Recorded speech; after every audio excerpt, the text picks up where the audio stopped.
Hello, everybody. My name is Peter Slattery. Have you ever wondered what it's like to start a club or an organization at your college?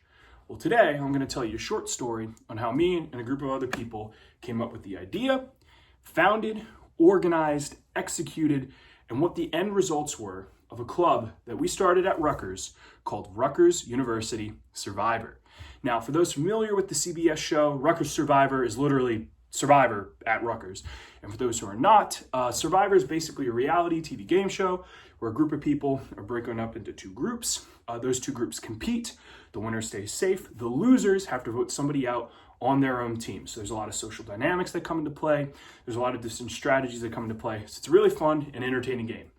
So the idea of the organization, now that we've gone through the background knowledge, the idea came about because I've loved the show since 7th grade. When my 7th grade teacher told me, go watch the first episode, tell me who got voted out, and I'll give you extra credit.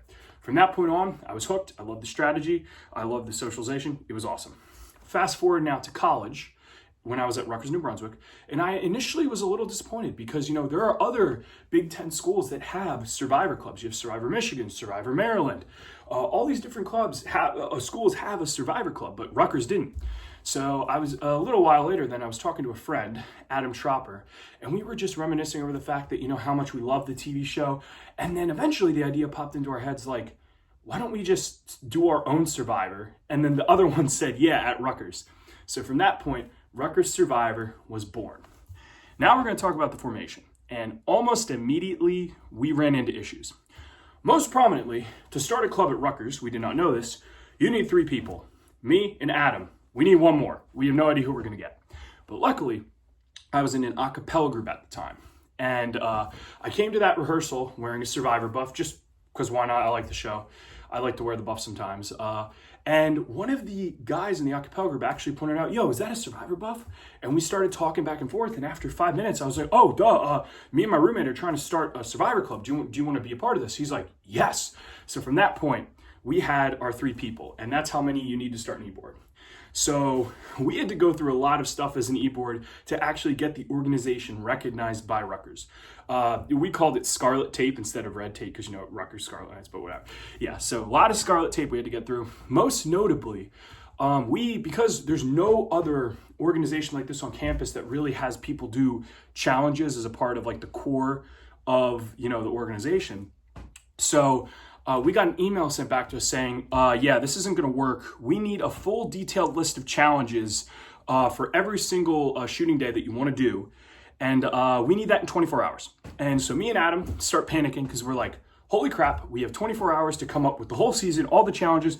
We don't know what to do. But luckily, with a little, slap in the face, we got it all together. We took a deep breath and we finished all the challenge lists. We sent it and we got approved. So that was the formation. The next thing was the organization. Now, for those who think that this might just be a club, where we watch the TV show, that's not it at all. We're actually doing the TV show at Rutgers. So, in addition to actually casting people, running challenges, we're filming this and we're editing it to YouTube. And thankfully, our team was perfectly organized because we had me. I have a public speaking background in theater, so I was perfect to be host. We had Adam, a communication major, who would, write all the stuff for emails and schedules and everything. He was an amazing emailer and all that. And finally, Max, who had prior treasure experience. So together, we were perfectly organized and we were able to take on any task. So now we're going to talk about the execution. Now, as host, I did face a couple of challenges. The most prominent one was being unbiased because, as host, I have information from a lot of the different players. So I'm able to know, who's going home? Who do I think's going home? What's going to happen? So it was very difficult when I was asking questions at tribal council to not kind of give that away. You know what I mean? Like say, I think you're going home, or even hinting at it could have left to, me impacting the game in a negative way. So for execution, that was definitely my hardest challenge. And then another thing with execution was just, I think, we had 8 to 10 filming days. So all of them went practically perfectly. We had a plan going in beforehand. We organized all the challenges, organized all the confessional talks, and we put it all together and formulated it into one good episode or one good season, which will be broken up into good episodes. Finally, we're going to talk about the end result. So we posted our first episode on March 25th. And as of right now, we're up to 1.2 thousand views. So 1.2 thousand views in a month is quite spectacular, if you don't mind, if you ask me. So that's amazing. And not only that, we also got some notoriety from some very, very big names in Survivor. Namely, we got a shout out from the one and only Tony Vlachos. Hey, what's up, guys? It's me, Tony Vlachos. If you know him, you know him. If you don't know him, Rutgers watch University Kanye. Survivor. That's all I'm going to say. We also got a shout out from Jelinsky, who's a What's up, legend in y'all? season It's your boy 46, the current season. Jelinsky. So that's spectacular. And we got an article written about us and the formation of the group in the Daily Targum at Rutgers. So honestly, I think we hit all our bases, and the end result I could not be happier with.